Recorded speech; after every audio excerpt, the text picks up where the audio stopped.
चैतन्य चरितामृत आदि लीला अध्याय 5 श्लोक नंबर 31। जय जय श्री चैतन्य जय नित्यानंद जय अद्वैत चंद्र जय गौर भक्त वृंदा। हरे कृष्णा कृष्णा कृष्णा हरे हरे, हरे राम राम राम हरे हरे। श्लोक नंबर 31 में कहा गया है,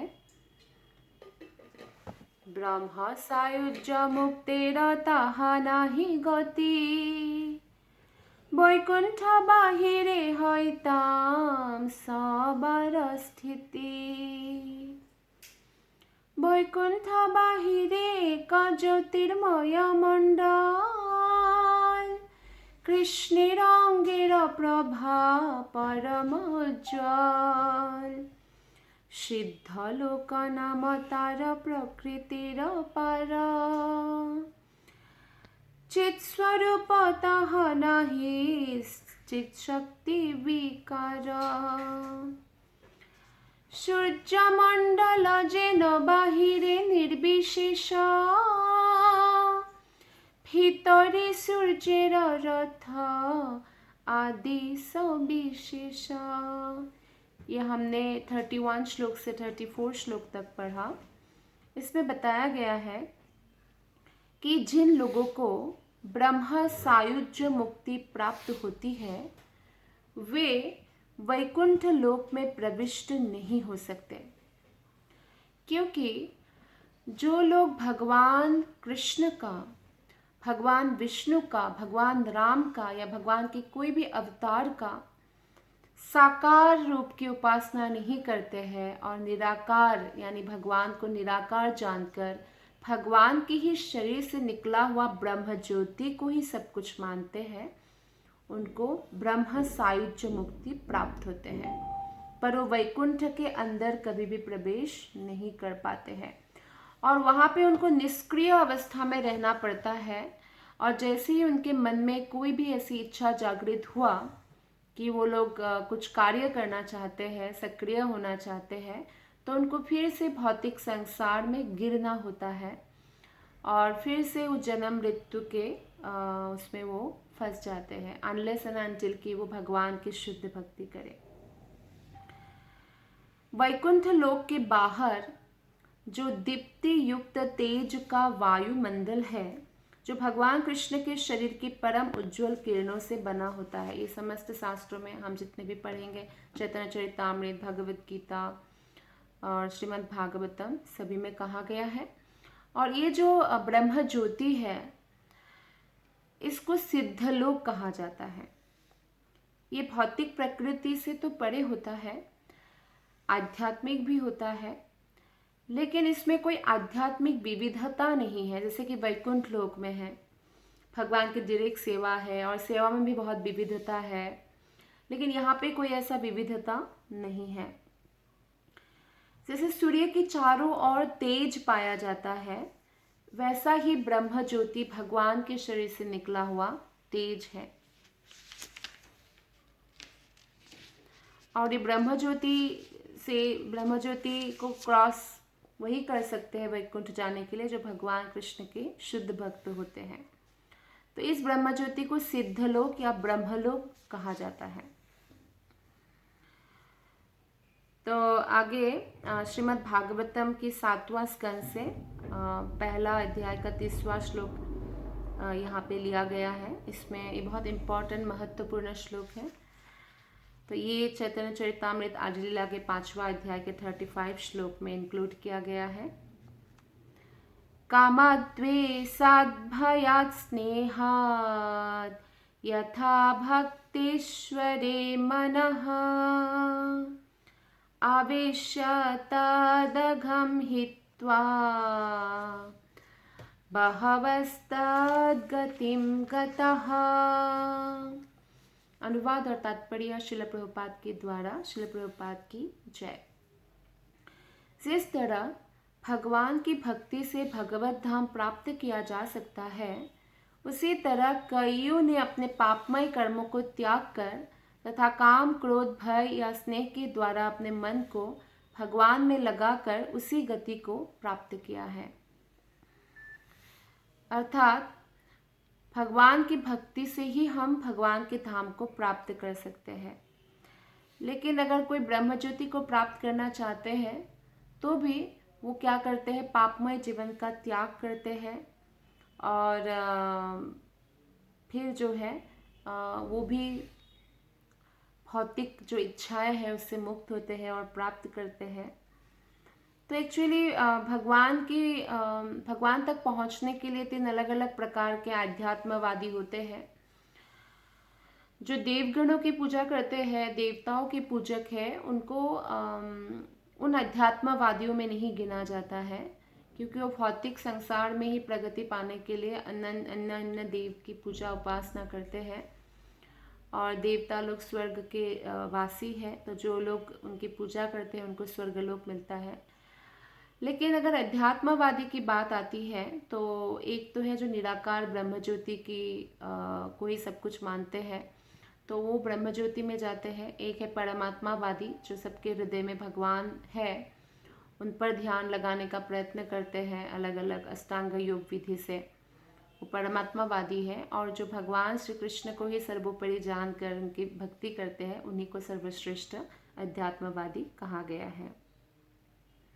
जिस प्रकार शक्तिशाली सूर्य अपने प्रखर किरणों से सभी प्रकार की गंदगी को शुद्ध कर सकता है, उसी प्रकार पूर्ण दिव्य रूप भगवान उस मनुष्य के सारे भौतिक गुणों को शुद्ध कर सकते हैं जिसे वे आकृष्ट करते हैं। इसलिए भगवान कहते हैं साधुरेव समंतव्य अपि चेत्सु दुराचारो भजते माम अनन्य भाग। अगर भगवान की कोई भक्ति में आते हैं और उनमें अभी कोई दुर्गुण है, बैड क्वालिटीज है भी, तो भगवान कहते हैं क्षिप्रम भवति धर्मात्मा। भगवत गीता में कृष्ण कहते हैं कि उनको धर्मात्मा बनने में समय नहीं लगेगा, क्योंकि कृष्ण के प्रति वो आकर्षित हो चुके हैं। अब वो कृष्ण की आज्ञाओं को पालन करने के लिए भागवत और भगवत गीता के अनुसार जीवन जीने के लिए दृढ़ प्रतिज्ञ होने ही वाले हैं। और क्योंकि वो भगवान के प्रति आकृष्ट है तो वो तुरंत जो है समस्त कल्मशों से मुक्त होने लगते हैं, पाप प्रवृत्तियों को त्यागने लगते हैं। यहाँ तक कि जब दुर्योधन के पक्ष के बहुत सारे सेनाओं ने कृष्ण को देखा कि अपोजिट पक्ष में, अर्जुन के पक्ष में कृष्ण लड़ने आए नहीं हैं, सारथी के रूप में आए हैं, और कृष्ण की सुंदरता को देखकर वो लोग आकर्षित हो गए और आपस में बात करने लगे और उसी समय वो मुक्त हो गए। इसीलिए उनको भगवत धाम मिला सबको।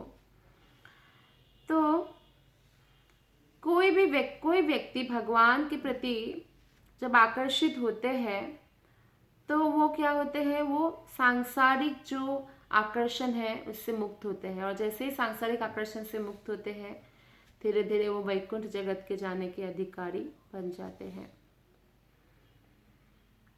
और कई बार ऐसा होता है कि यदि कोई व्यक्ति भगवान के प्रति सांसारिक वासना से प्रभावित होकर भी आकृष्ट होता है, तब भी वो आकर्षण भगवान की कृपा से आध्यात्मिक प्रेम में परिणत हो जाता है। कृष्ण को कोई प्रेमी मानकर, कोई पुत्र मानकर पूजते हैं और फिर वो आध्यात्मिक में परिणत हो जाता है। अगर कोई ऐसे आकृष्ट होता है, भगवान से बहुत भय करते हैं या भगवान को शत्रु मानते हैं, तो भी वो शुद्ध होने लगता है, क्योंकि भगवान को स्मरण करने का यही लाभ है। इसलिए जितने भी असुरों को भगवान ने मारा है उनको भी मुक्ति प्राप्त हुआ है। तो इसीलिए जो ही जीव की स्वतंत्र इच्छा से पारस्परिक भाव विनिमय होने लगता है, त्यों ही वे महान दिव्य पुरुष उस क्षुद्र जीव को आकर्षित करते हैं और इस तरह उसे भवबंधन से छुड़ा लेते हैं। तो अगर हम भगवान और भगवान के शुद्ध भक्तों के प्रति आकर्षित होते हैं, उनसे भक्ति सीखने के लिए, भगवान तक जाने का रास्ता जानने के लिए संगति करते हैं, तो निश्चित रूप से हम इस भवबंधन से मुक्त हो सकते हैं, जो कि एक मनुष्य जीवन का परम चरम लक्ष्य है। श्लोक नंबर 36 भक्ति रसामृत सिंधु से लिया गया है, 1.2.238। यदरेणाम प्रियाणाम च प्राप्यामेकामिवोदितं तद्ब्रह्म कृष्णयोरैक्यात् करणार्कोपमाजुषोः जहाँ यह कहा गया है कि भगवान के शत्रु तथा भक्त एक ही गति प्राप्त करते हैं, वहाँ इसका आशय यह है कि ब्रह्म तथा भगवान कृष्ण अंततः एक ही है। इसे सूर्य और सूर्य प्रकाश के दृष्टांत से समझा जा सकता है। तो भगवान की जो दिव्य ज्योति है, ब्रह्म ज्योति, वो भगवान से ही निकलता है, इसलिए ब्रह्म ज्योति में जाने वाले को भी मुक्त व्यक्ति ही माना गया है। विष्णु पुराण 4.15.1 श्लोक में उल्लेख है, जिसमें मैत्रेय मुनि ने जय तथा विजय के बारे में पराशर मुनि से, व्यासदेव के जो पिता है, उनसे पूछा कि हिरण्यकशिपु किस तरह अगले जन्म में रावण बना और देवताओं से अधिक भौतिक सुख भोग करता रहा, किंतु उसने मुक्ति प्राप्त नहीं की। यद्यपि जब वो शिशुपाल के रूप में उत्पन्न हुआ और कृष्ण से कलह करने पर मारा गया, तो वो उसने मुक्ति प्राप्त किया। 3 जन्म लिया ना, हिरण्यकशिपु, रावण, फिर शिशुपाल। तो इस बारे में प्रश्न करने पर इसका उत्तर पराशर मुनि ने इस प्रकार दिया कि हिरण्यकशिपु भगवान नृसिंह देव को पहचान नहीं पाया कि वे भगवान विष्णु थे। उसने सोचा कि नृसिंह देव कोई सामान्य जीव है जिसने अपने विविध पुण्य कर्मों से ऐसा ऐश्वर्य प्राप्त कर लिया है। तो रजोगुण के वशीभूत होकर हिरण्यकशिपु ने नृसिंह देव के स्वरूप को ना जानते हुए उनको सामान्य जीव मान लिया था। फिर भी नरसिंह देव के हाथों से वो मारे गए थे। तो ये बहुत बड़ा क्वालिफिकेशन है कि भगवान भी किसी असुर को मार रहे हैं, अन्यथा सबको तो नहीं मारते हैं। तो इसलिए उनको अगला जीवन में रावण का शरीर मिला और वो रावण असीम ऐश्वर्य का स्वामी बना। जितना देवता लोग भी भोग नहीं कर रहे थे, उतना वो भोग कर रहे थे। अभी तो आपको मालूम है जनवरी का महीना है और अभी कितना ज़्यादा ठंड है कुछ जगहों पर, दिल्ली, वृंदावन, इन जगहों पर तो बहुत ठंड है और गर्मी में बहुत गर्मी है। लेकिन रावण ने देवताओं को इतना डरा रखा था, क्योंकि वो इतना शक्तिशाली बन गया था नरसिंह भगवान के हाथों मारे जाने के बाद हिरण्यकशिपु। तो उन्होंने अपने लंका में सर्दी गर्मी से एसी रेगुलेटर होता है ना, वैसे रेगुलेट करके रखा हुआ था। हर चीज़, हर मौसम वो अपने हिसाब से वो कंट्रोल कर सकते थे। तो रावण को इतना कैसे मिला ऐश्वर्य? क्योंकि वो नरसिंह देव के हाथों से मारे गए थे, पूर्व जन्म में भगवान के हाथों से मारे गए थे। अपने असीम भौतिक भोग विलास के कारण रावण राम को भगवान के रूप में नहीं स्वीकार कर सका। अगेन वही गलती किया जो हिरण्यकशिपु के रूप में उन्होंने नरसिंह भगवान को जीव समझ लिया था और अभी वो राम को साधारण मनुष्य समझ लिया। इसलिए राम के हाथों मारे जाने पर भी सायुज्य मुक्ति प्राप्त नहीं हुआ था और रावण के रूप में वो राम की पत्नी जानकी के प्रति बहुत आकृष्ट हो गया था रावण, और इसी आकर्षण के कारण वो राम का दर्शन प्राप्त कर सका, किंतु राम को विष्णु के अवतार के रूप में वो स्वीकार नहीं कर पाया, सामान्य जीव ही समझा। इसलिए जब राम के हाथों मारा गया तो उसे शिशुपाल के रूप में जन्म लेने का फिर से अवसर मिला। और शिशुपाल के रूप में भी उसके पास बहुत ऐश्वर्य था। आप सबको मालूम है कि वो रुक्मिणी से विवाह करने ही गए थे। वो तो रुक्मिणी ने भगवान श्री कृष्ण को द्वारका में चिट्ठी लिखकर बुलाया कि आप नहीं आएंगे तो मैं अपना प्राण त्याग दूंगी। तो भगवान रुक्मिणी का हरण करके ले जाते, क्योंकि रुक्मिणी लक्ष्मी देवी हो, किसी और की नहीं हो सकती है। तब भी शिशुपाल बहुत द्वेष पाल रखा था कृष्ण के प्रति, लेकिन वो बहुत ऐश्वर्यशाली था। और एक बार मजाक में जब रुक्मिणी द्वारका की रानी बन चुकी थी और उनके पुत्र भी बहुत बड़े हो चुके थे, तो कृष्ण ने कहा तुम्हें इस ग्वाला में क्या दिखा? इतने बड़े ऐश्वर्यशाली राजा राजकुमार तुमसे शादी करने आए थे, जैसे कि शिशुपाल है, और तुमने जो है मुझसे शादी कर लिया, मेरे पास तो कुछ भी नहीं है और अभी चाहो तो अभी भी आप जा सकते हो। ऐसी बातें इसलिए कर रहे थे कि सत्यभामा को जैसे भगवान कभी ऐसे ट्रिकी बातें करके नाराज कर देते, सत्यभामा मान में चली जाती है, तो उसका आनंद रुक्मिणी से भी वो भोग करना चाह रहे थे कि ऐसा रुक्मिणी को भी क्रोध दिलाऊं। पर रुक्मिणी बहुत सरेंडर्ड है और रुक्मिणी ये सब बातें सहन नहीं कर पाए और तुरंत बेहोश हो गई कि कृष्ण शायद मुझे भी त्याग देंगे। तो शिशुपाल इतना ऐश्वर्यशाली था कि वो कृष्ण को अपना प्रतियोगी मानने लगा था। और यद्यपि शिशुपाल कृष्ण से हमेशा ही द्वेष रखता था, बहुत ज़्यादा ईर्ष्या करता था, लेकिन वो कृष्ण का नाम लेता रहता था और कृष्ण के सुंदर स्वरूप का चिंतन करता रहता था, और इस तरह से वो पाप से मुक्त होने लगे। अब जब शिशुपाल अपने शत्रु कृष्ण के चक्र द्वारा मारा गया, तो कृष्ण के निरंतर स्मरण करने के कारण उसके पाप फल सब धुल गए थे और कृष्ण के शरीर में लीन होकर वो मोक्ष का भागी बना। तो इस घटना से ये समझना चाहिए कि जो व्यक्ति कृष्ण को अपना शत्रु मानता है और उनके हाथों मारा जाता है, उसको भी मोक्ष प्राप्त हो जाता है।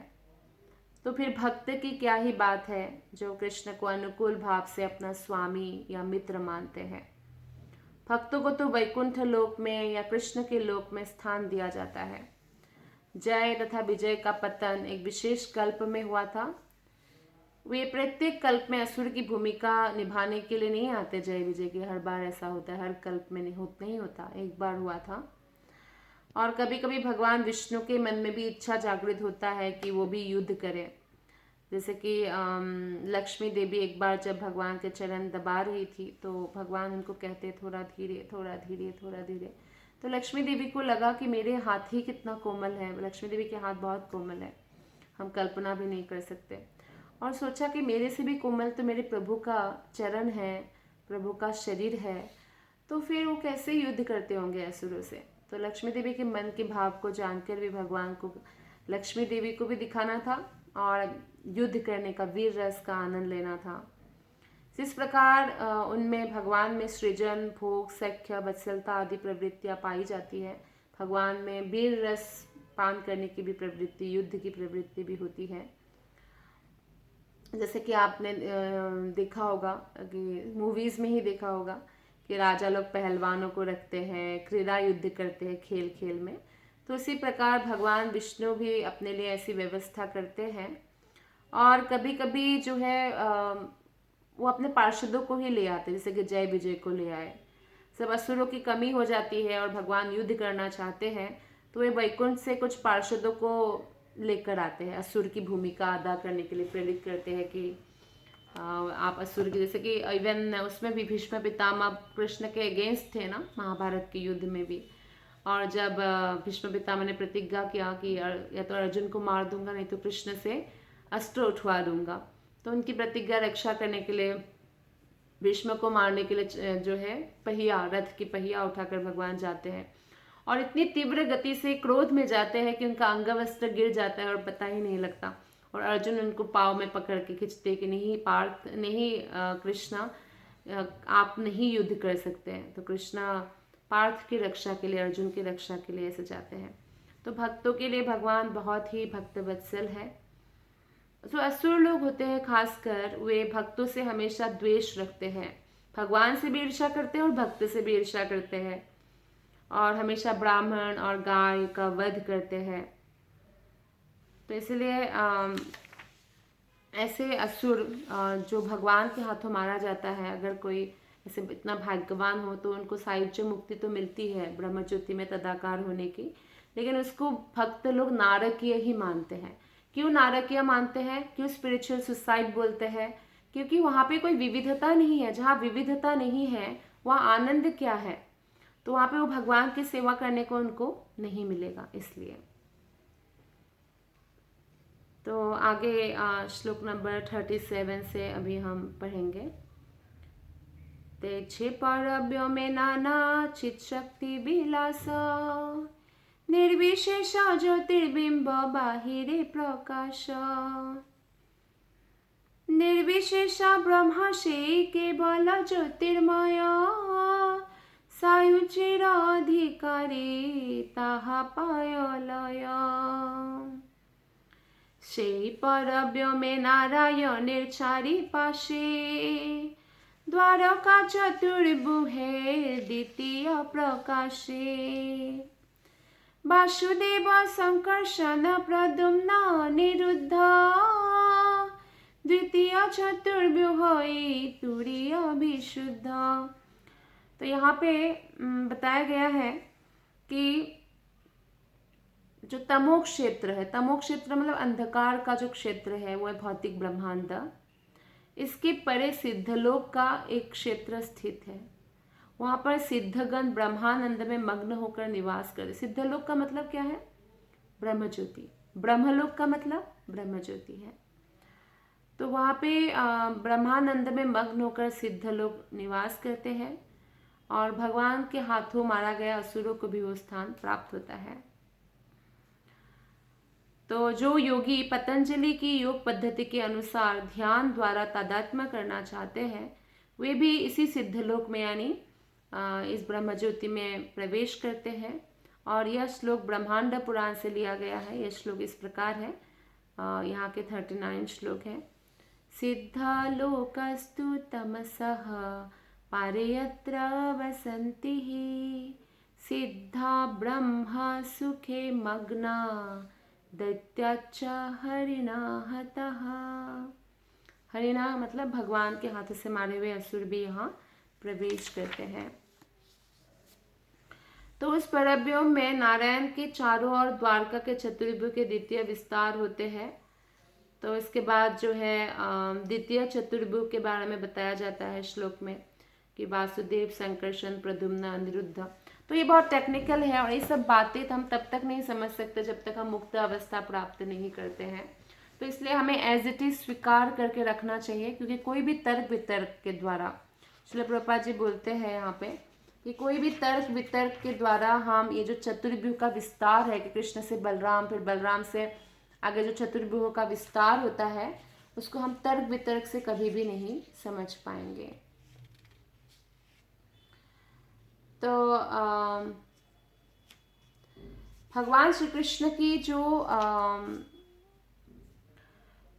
मतलब भगवान कृष्ण की जो भगवत्ता है, उसको हम शास्त्रों के द्वारा ही, उसको भी कल्पना करके हम नहीं समझ सकते, शास्त्रों के द्वारा ही समझना पड़ेगा। जैसे कृष्ण कैसे अद्वितीय है, जैसे कि श्रीमद् भागवतम के 10वें स्कंद में भी नारद ने कहा है और पद्म पुराण में भी इसके बारे में वर्णन है। भागवत में कहा गया है 10.69.2 चित्रं बते तदेकेन वपुषा युगपत् पृथक् गृहेषु द्यष्टसाहस्रं स्त्रिय एका उदावहत्। पद्म पुराण में स देवो बहुधा भूत्वा निर्गुणः पुरुषोत्तमः एकी भूया पुनः शेते निर्दोषो हरिराधिकृत। यह सचमुच अद्भुत है कि कृष्णा 16,000 प्रासादों में, महलों में 16,000 रानियों को पत्नी रूप में ग्रहण करने के लिए एक साथ पृथक पृथक कृष्ण बन गए और कोई माया नहीं था, सब कृष्ण ही थे और एक साथ विवाह किया।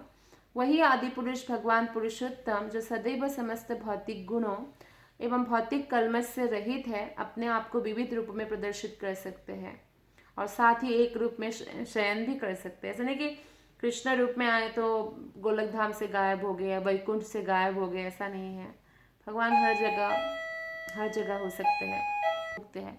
क्योंकि भगवान जो है भौतिक कल्मशों से मुक्त है, तो हम भी जब तक भौतिक कल्मशों से मुक्त नहीं होते हैं और हम भी जब तक भौतिक गुणों से मुक्त नहीं होते हैं, तब तक हम भगवान के धाम को प्राप्त नहीं कर सकते। तो ये जो हमें कर्म शरीर मिला है, यही प्रैक्टिस करने के लिए मिला है कि हम भौतिक इच्छाओं से मुक्त हो जाए, भौतिक कल्मशों से मुक्त हो जाए।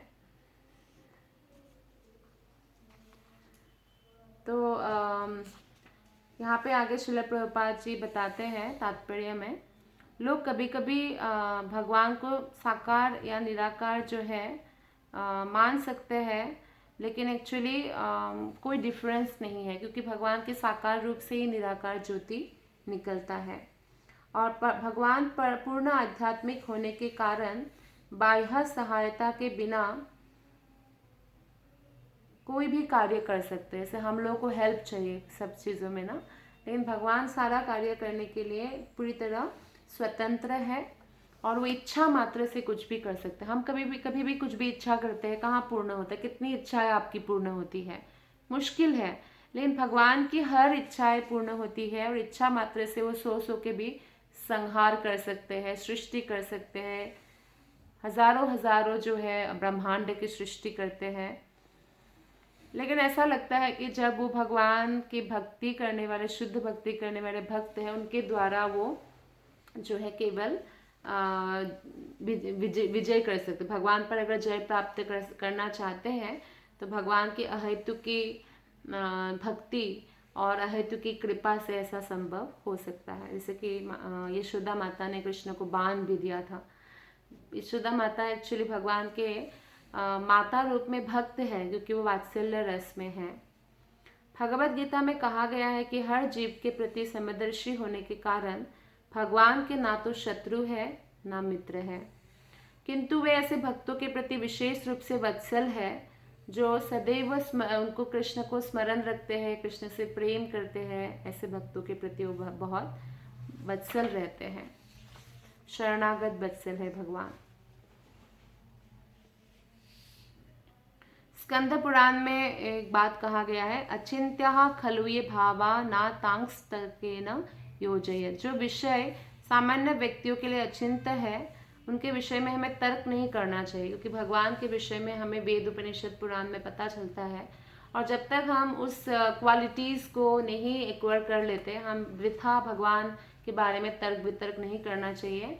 हालांकि हम शास्त्रों के हिसाब से जीवन जी सकते हैं, और हम देखेंगे कि हम लोग जो है धीरे धीरे भगवान को जान पा रहे हैं। पंचरात्र शास्त्र, जहाँ तक बात है, पंचरात्र शास्त्र को रजो तमो और सत्वगुण से ऊपर माना गया है, और इसलिए विद्वान एवं ब्राह्मण उसे सात्वत संहिता भी कहते हैं। इन शास्त्रों के आदिवक्ता भगवान नारायण हैं। तो हमें ऐसे भागवत जैसे निष्कलंक पुराण है, ऐसे शास्त्रों का सहारा लेना चाहिए और ऐसे शास्त्रों को प्रामाणिक गुरु से सीखना चाहिए। तो ये 41 श्लोका का तात्पर्य है। Thank you very much. Hare Krishna.